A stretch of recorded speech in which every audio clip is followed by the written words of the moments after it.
Oh, I already started. Oh, okay. So, Mr. Sander, oh, it's already started. you're on. We're on. So it is 6:42 PM. The council has returned from executive session. We have had one extension, and no action is resulting as part of that executive session. So that brings us to tonight to our action items for first presentation. Our first action item is the farmer's market special event permit. Lisa, who's got that one? Kyle, do you want to do that? So, Yeah, so, they're just reapplying for another one in the park this year. And, I put a little more stipulations on just keeping a lot of the vehicles off the grass, cause we were having issues with broken sprinkler heads and higher maintenance than we really had time for. So, and she agreed to that and, yeah, as far as staff is concerned, we're all good with it. any questions for staff on the application or anything associated with this? I'd just like to say I strongly support it. So your only recommendation is keeping vehicles parked off of the grass on the south side of the trail? That's the only stipulation. Yeah, so we're gonna be accessing on the trail between our shop and Gerber. Yeah. And they'll be coming down and they can line up off the pavement before they get to the grass, kinda where we started taking that chain link fence out of that section. Okay, sounds good. Any other questions? So if there are, so I'm not seeing anything that appears to be a red flag from council, so we will prepare this for the next meeting as an item for action or for motion and for consideration and motion. That's what we're saying. So that brings us to our next first item for first presentation. That is the 6-year transportation improvement plan, Mr. Shealy. And I think we have a, So this first copy is just a rough copy of what Welch has started working on for us. And we'll have it better lined out for next month.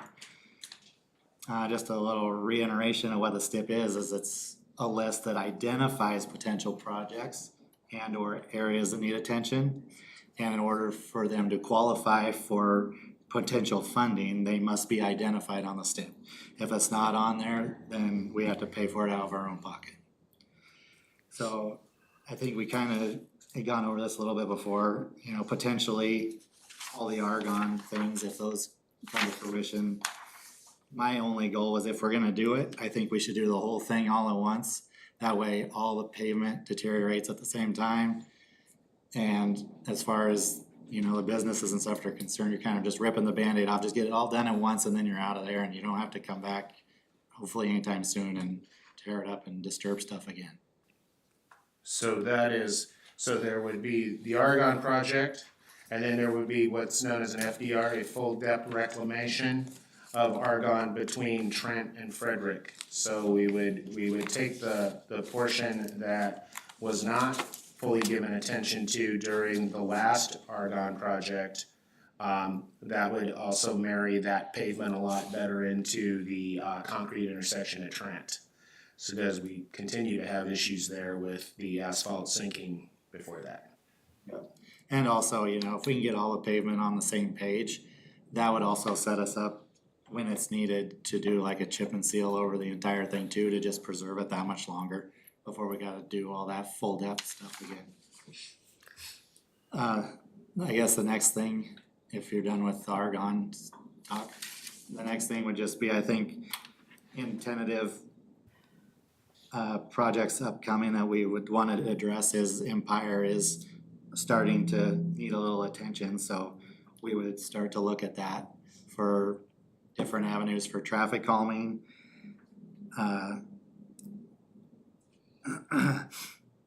In here they have widen it for an extra bike lane, and that's inaccurate. When I went over there and had my meeting with them last month, they actually measured everything out, and we have enough to where we can actually narrow the lanes a little bit, in turn, making it feel tighter and slowing down the speed. And that ultimately would give us the 4 feet we would need on the east side of the road to do an additional bike lane. So we should actually be able to do that just with striping. So with whatever comes of the traffic calming, we would wanna do like a chip seal and then repainting. And so there wouldn't be widening on that. So I gotta talk to them about getting that off there. So that widening, so that item that says, Empire Bike Lane, that is not going to be at the next presentation of the tip, correct? Correct. So that will come up. Any other items you wanna go through? With the bike lane still being considered, just different mechanism.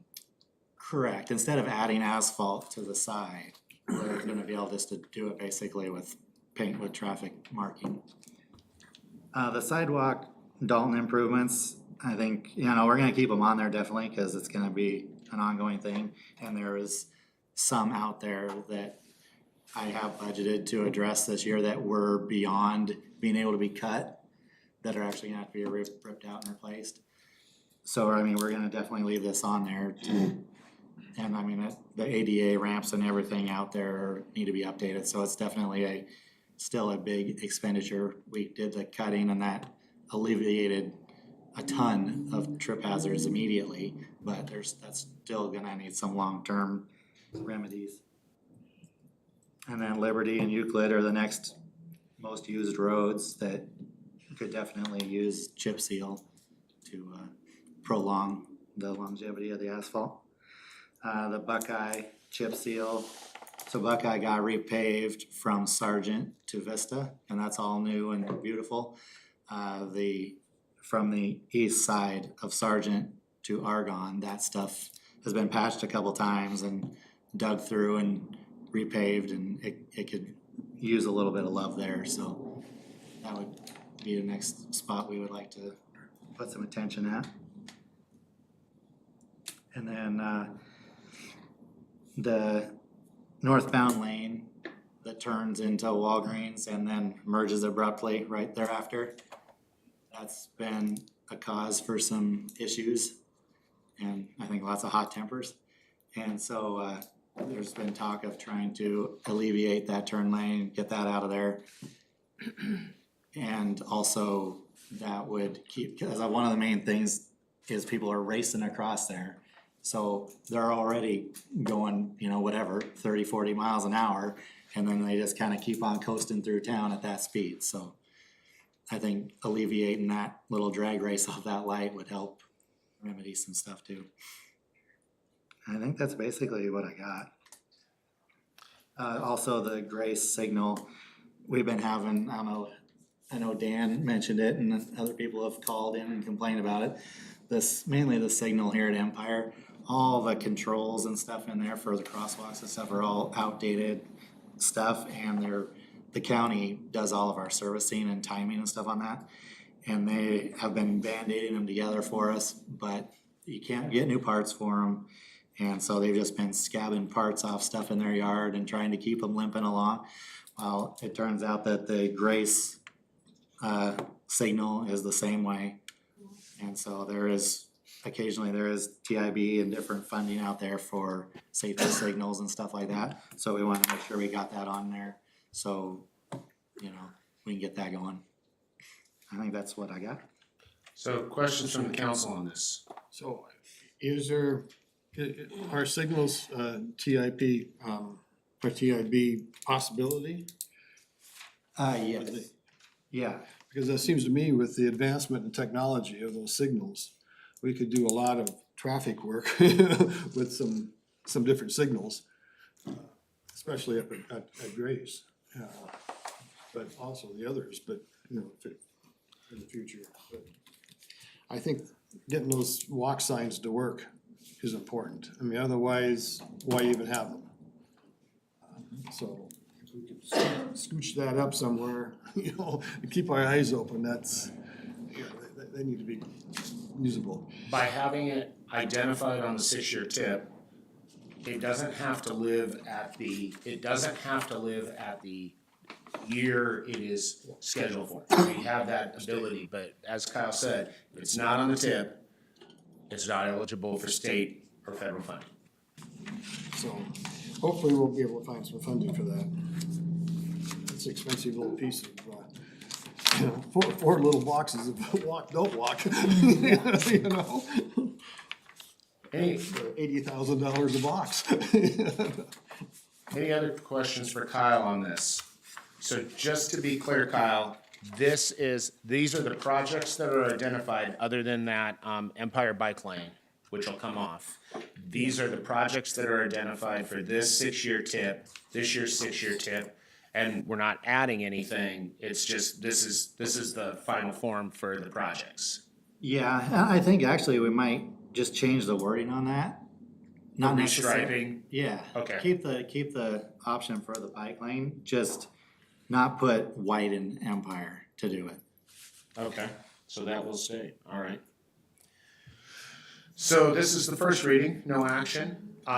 This gives the council time to ask questions or make comments to Kyle or hear input from other folks. So I would say that, yes. One more question. Do we have any idea what the state has anything planned for Trenton Argonne? Nobody's talked about anything.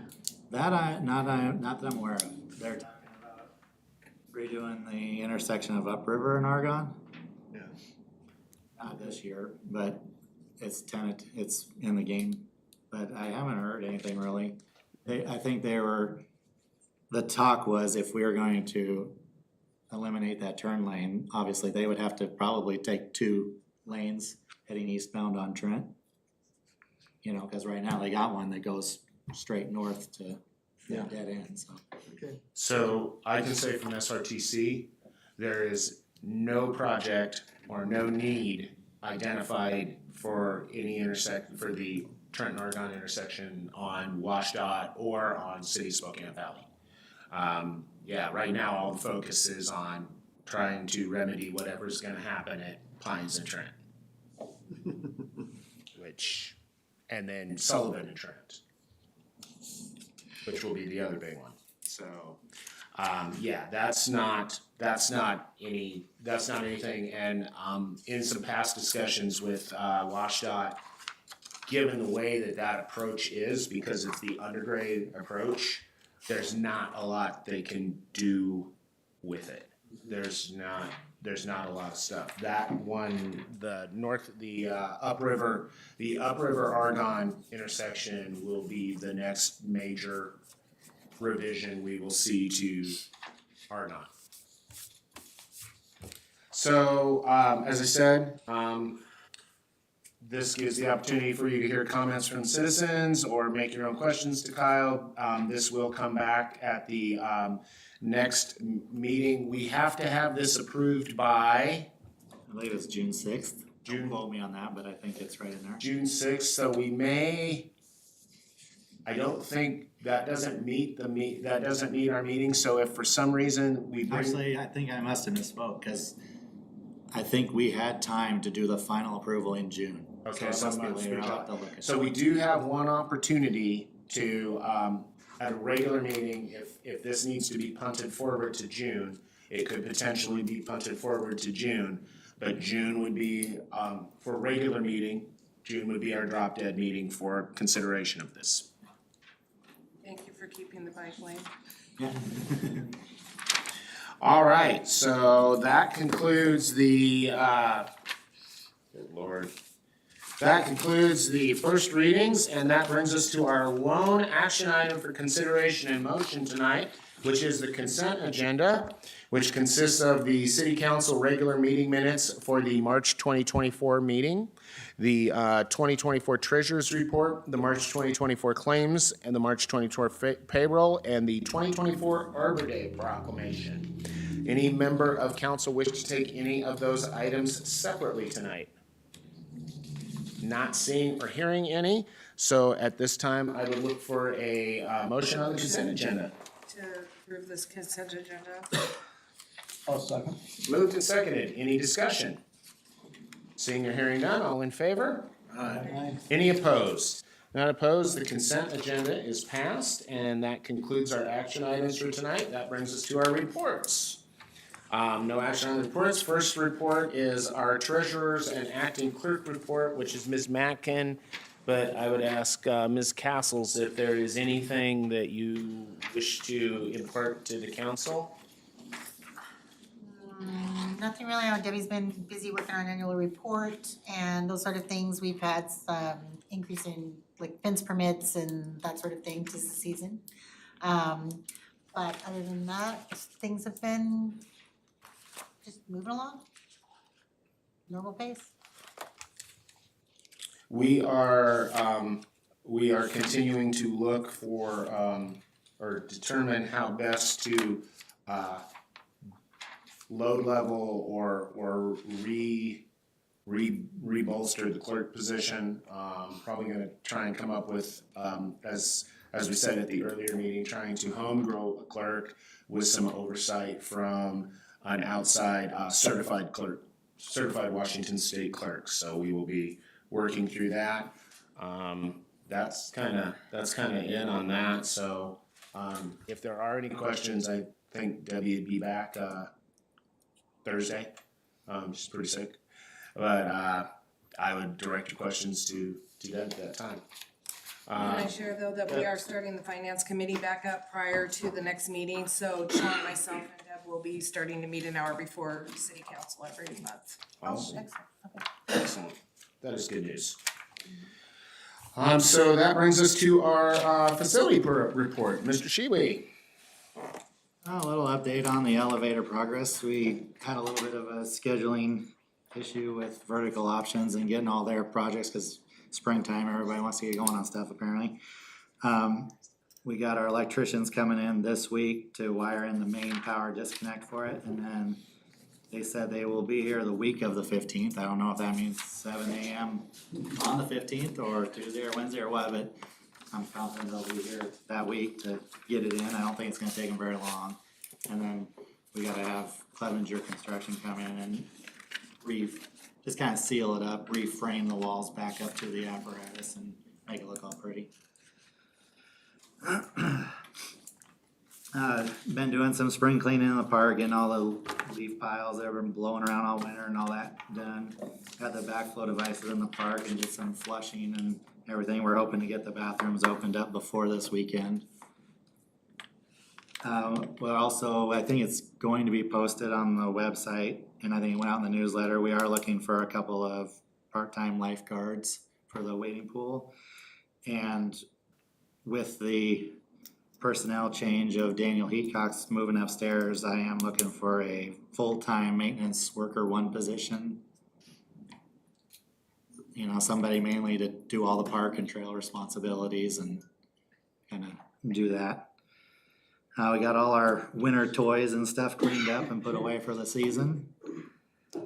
AAA got done sweeping all the streets in the city except for Argonne, which they typically have to schedule traffic control and everything. Usually come in and do it in the middle of the night when there's not as much people in the way. We had our tree board meeting last Monday, and we discussed a public comment and a board comment about proposed changes to the ordinance.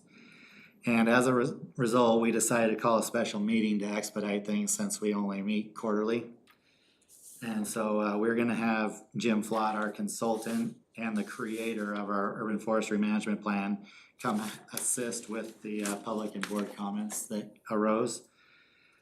The special tree board meeting is set for May 6th at 6 PM. And we'll hopefully have a newly revised proposed ordinance for your review at the May meeting. And the last thing is, we have our Arbor Day celebration set for on Arbor Day, Friday, April 26th at 2 PM. It's gonna be in the Arboretum. And we're going to be replacing the little tree that did not make it last year with a better tree.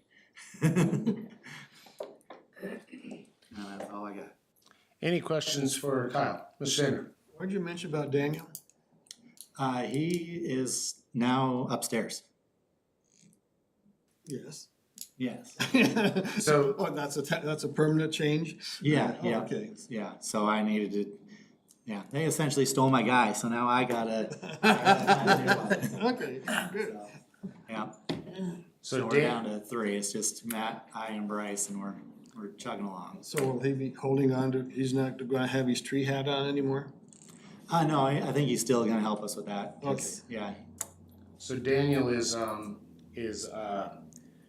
training as the new financial assistant. He's going to be continuing in his GIS duties. He's going to be working on tree board, and he's also working at the front counter. He's decided he wanted a different bit of a change, and it suited his skill set, and so we're able to promote and move him. Was a internal transfer, so we're happy to have him up there. And he also is good enough with as good or better than me with IT, so the random IT stuff that crops up doesn't always fall to me, so that makes me much happier. Any other questions for Kyle? Excellent, thank you. Mr. Erdahl, our utilities report. Okay, all the water samples came back good this month. The Grace Water Line project is gonna start Monday, the 15th, this coming Monday. It should be a pretty quick one. They should be done by the first week of May sometime.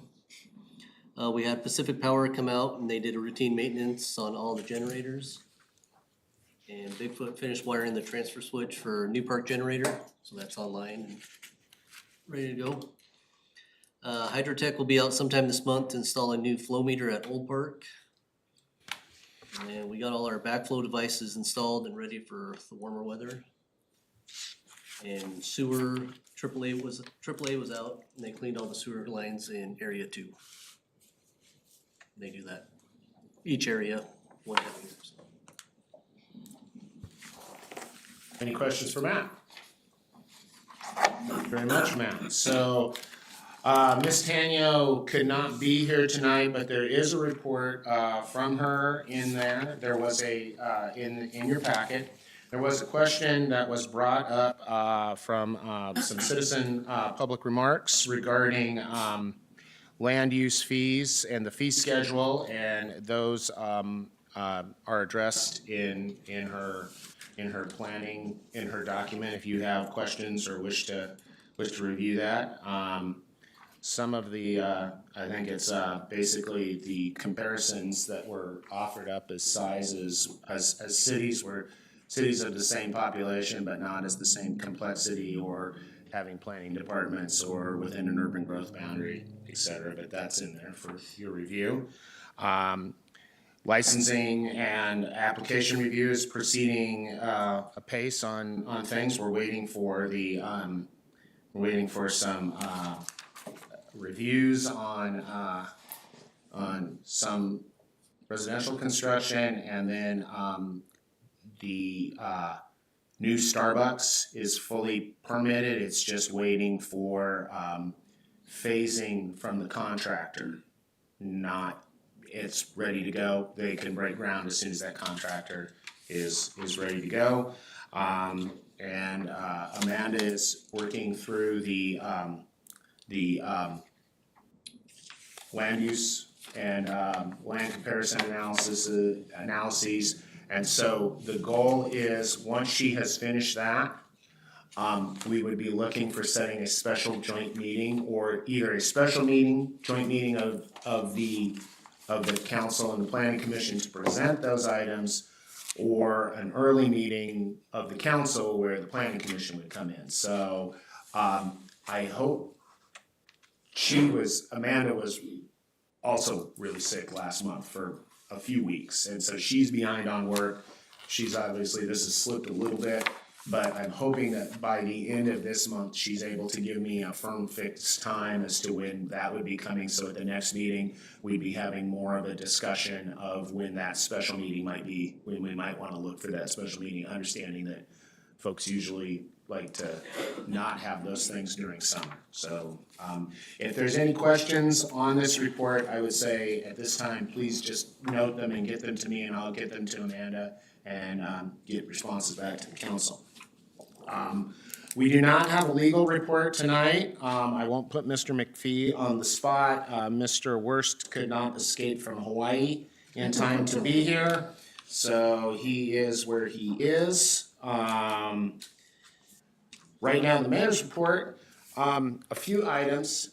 Today, I had a meeting with Under Sheriff Ritchie and Under Sheriff Kilstev regarding law enforcement contracting for the city of Millwood.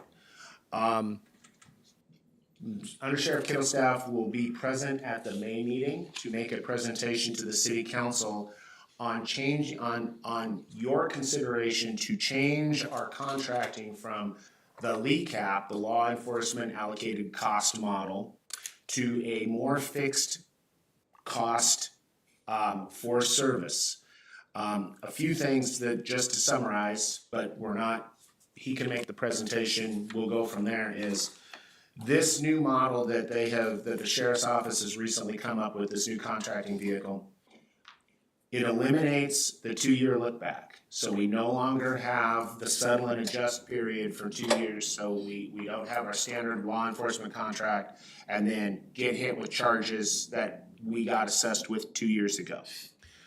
It does provide, initially for a ramp-up period, we've discussed this a little bit, will be firmed up, where we would have a dedicated deputy for some period in 2024, like we'll just say for now, 20 hours a week, where we would have a deputy dedicated 20 hours a week within the city of Millwood that the city could task and assign for patrol areas, things like that. We could also set the schedule, which, as we've discussed though, they're 410s, they're not 5-8 hour days.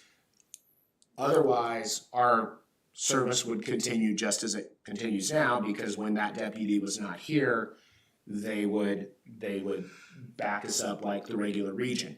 In 2025, when they get their new group of candidates out of the academy and get them work through their supervised patrol period, we would then move to a 40-hour-a-week dedicated deputy for the city that we would have available, that we could task, et cetera, et cetera. The other good thing about this contract and this contract mechanism is that in the long run, it would actually be cheaper, because one of the things it does eliminate is, under the LECAP model, we pay a la carte for services. We are fortunate in Millwood that most of our services are patrol services, traffic stops, prowlers, things like that.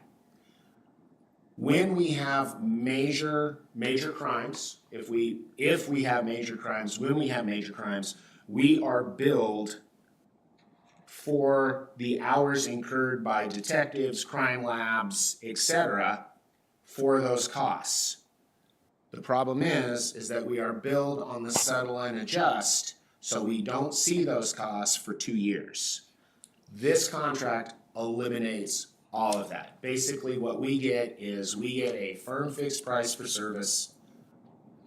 We get a deputy. We do not have a settle and adjust. We build a rapport, all that sort of stuff, and it gets us away from the 2 years after the fact for something. We did have an incident in the city a couple years ago where we are currently hit with settle and adjust costs, because it was a full-blown investigation into a number of circumstances that we are paying for now. It doesn't change our public defender costs, it doesn't change our prosecuting costs, any of that, but it does firm up our law enforcement costs significantly, and it allows us to understand that there is an inflationary escalator and we can budget for that. And over the long haul, it actually looks like, from what they're discussing, it ends up being cheaper than what, either equal or cheaper right now for what our standard patrol costs are, what we pay for our .74 FTE. So, Mr. Kittle's staff will be here at the next meeting. He'll talk about that. We are getting a contract from them that has already been signed by Deer Park Medical Aid, same contract that they're using this type of service now. They appear to be very happy with it. That will go for legal review, and then, council can hear the presentation, and if we like what we hear, if you like what you hear, we could put that contract, advance it forward and further the discussion about moving toward that model.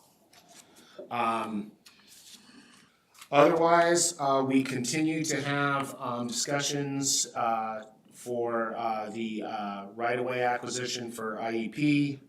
Hopefully, we're getting closer to resolution on that. We will know here in the very near future whether we, as part of the committed project, that part of the committed project, we are able to reach a stipulated possession and use for that property. And we do have coming up in the next couple months, there will be a discussion regarding Spokane County Environmental Services and our sewer. We have managed to work under our 30-year-old contract for 30 years. Spokane County is no longer willing to allow us to work under the contract when all of the waste went to City of Spokane water treatment plant. So we are in discussions and negotiations as to what the new lay of the land for waste treatment services will be, waste treatment fees will be. I hope to have something back to the council, to you at the next meeting on that, of what they are proposing, what it looks like, everything like that. But for now, we're still in the discussion phase on a few other points. Any questions for me from council? Nope. All right, so that concludes the mayor's report for this evening. Council information, you have the sheriff's packet in there. This packet will become more important if we do move to that costing model or that contracting model, because this will be it's page 67. It's a heat map. This is kind of the way that we would look at how we want to task our deputies. This is the sort of data-driven reports that they provide. And so you can see that Monday, Tuesday, Wednesday, and Thursday in February were our busiest days of the week. So that is the sort of thing that we would look at for how we wanted to schedule or structure our patrol services. That brings us to item number 12, which is our public remarks. Public remarks are an opportunity for citizens to address the council, either in person or by submitting their remarks to Millwood. We ask that our in-person speakers limit themselves to 2 minutes and follow the citizen participation guidelines policy as posted on our website. We have some written letters. We had a letter that was included in your packet from Mr. Wiggins, dated April 1st, 2024. We also have at your table a letter from the Millwood Community Association dated April 9th, 2024, and a letter from a Mr. Manfred dated April 8th, 2024. Those are our written comments. And so tonight for speakers, we have Winston Wiggins is our first commenter tonight. Mayor, you have my letter, I'll pass. Thank you very much, Mr. Wiggins. Appreciate that. Mr. Beasy, you are next. I have 2 items I'd like to bring up. Could, I'll come up, sure. thank you. Todd Beasy, East 8610, East South Riverway, resident of Millwood. The first one is the Friday night at the lodge activity for this Friday has been canceled. But the one for next week on survival skills will be still on. A gentleman from the survival school will be teaching that class. The second item is the Millwood Historic Walking Tour is less than a month away. It is Saturday, May 4th, 2 to 4 p.m. And you need to register if you're going to join the walking tour, and you can register with the Spokane County Library District by either calling them in person at any library or online. Okay, thank you very much. Thank you. When was that date? I missed that date. May 4th, this is Saturday, Okay, from 2 to 4. thank you. Next, we have Shereen Young, Ms. Young.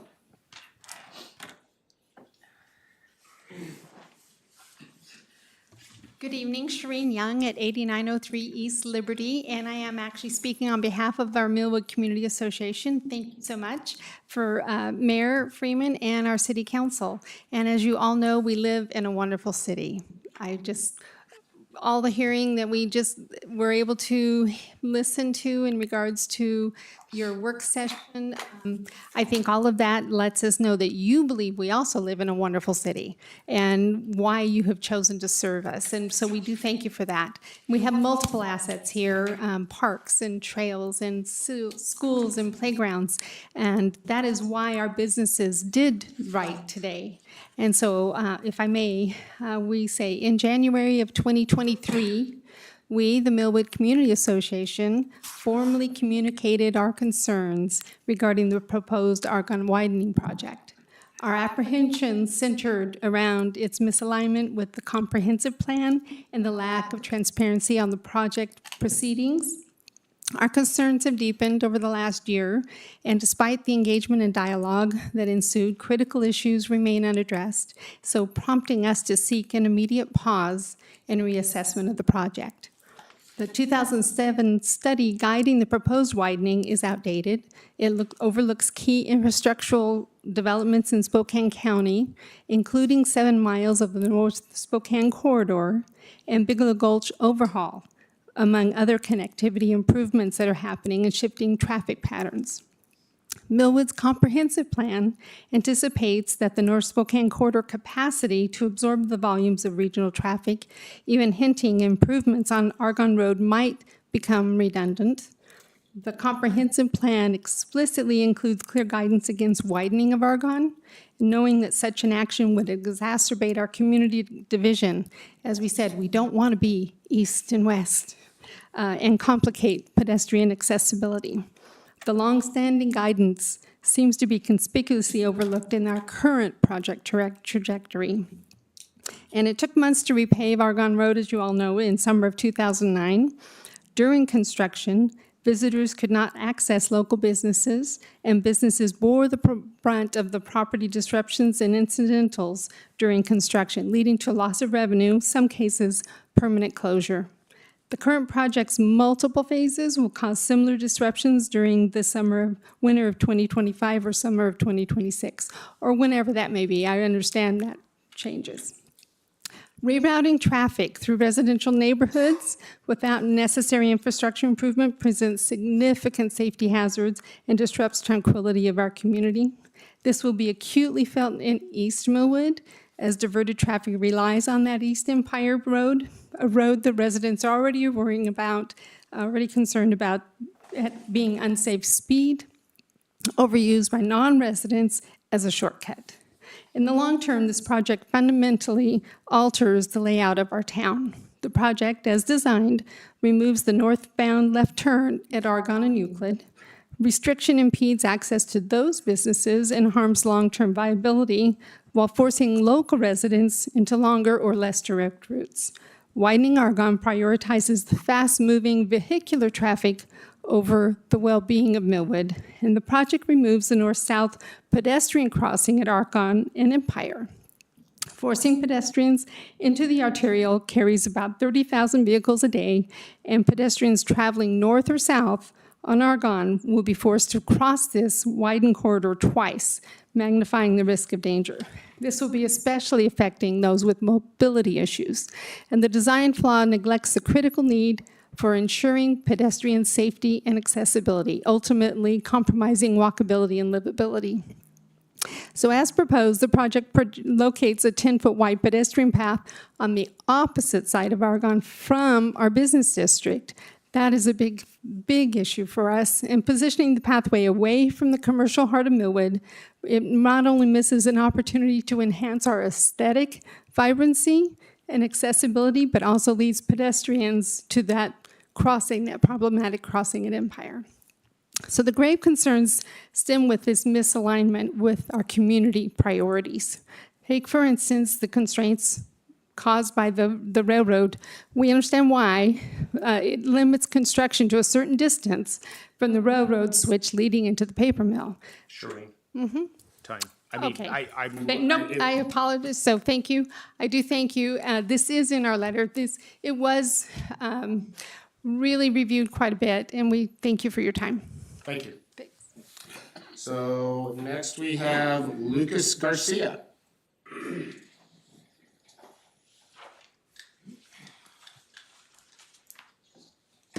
Good evening, Mayor and Council. Lucas Garcia, 4903 North Washington for the record. Finishing up where Shireen left off on the letter that you have before you, our grave concerns stem from the project's misalignment with the community's priorities. Take, for instance, the constraints imposed by the railroad, which limit construction to a certain distance from the railroad switch heading into the paper mill. The city's decision to utilize this space entirely for the road widening prioritizes vehicular traffic flow over the safety and accessibility of local pedestrians and cyclists. This approach fails to consider alternative designs that could preserve the integrity of pedestrian paths and maintain safe access to the park and trails, which are crucial for the community's recreational and social well-being. These discrepancies show a project designed in isolation, not aligning with Millwood's civic spaces like Millwood Park, the Interurban Trail, Argonne Library, and West Valley High School. Just this year, Millwood saw extra funds from the state due to rising costs. Funds were awarded on the condition that Millwood reduce the speed limit on Argonne from 30 to 25 miles an hour through the full corridor. This is to mitigate the safety point deductions for widening the road. Now, $2.7 million in the project's funding is linked to a speed study that will be commissioned by this city council, opening avenues for reassessment, enhanced participation, and ensuring a thorough review. The inadvertent discovery of the TIB's funding conditions, revealed only through our persistent efforts to better understand the project, underscores the need for a more transparent approach from the outset. At this critical juncture, we urge a pause on the Argonne widening project for a comprehensive reevaluation involving residents, businesses, civic leaders, and our aim is to guarantee safe Argonne access for all, upholding and embracing Millwood's identity as a vibrant city with historic charm. Thank you for your attention, and we look forward to hearing from you to address our concerns. Thank you very much. So that concludes our public remarks, unless we have the call. Any other public remarks? Ms. Demet? Sorry, I always have to say something.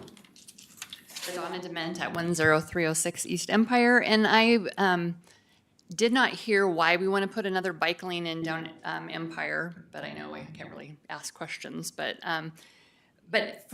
my opinion is, and I think a few people might agree with me, that we'd want to make sure we could get calming done first before adding a bike lane, because you have people going 40 plus down there all the time. There's one stop sign down that whole stretch of road, and I think it could cause even more danger for, people who want to use it. I understand why you want to do it. Maybe make it a little more community, make it more of a neighborhood. Maybe people would think, okay, I'm going to slow down, but I don't think they will.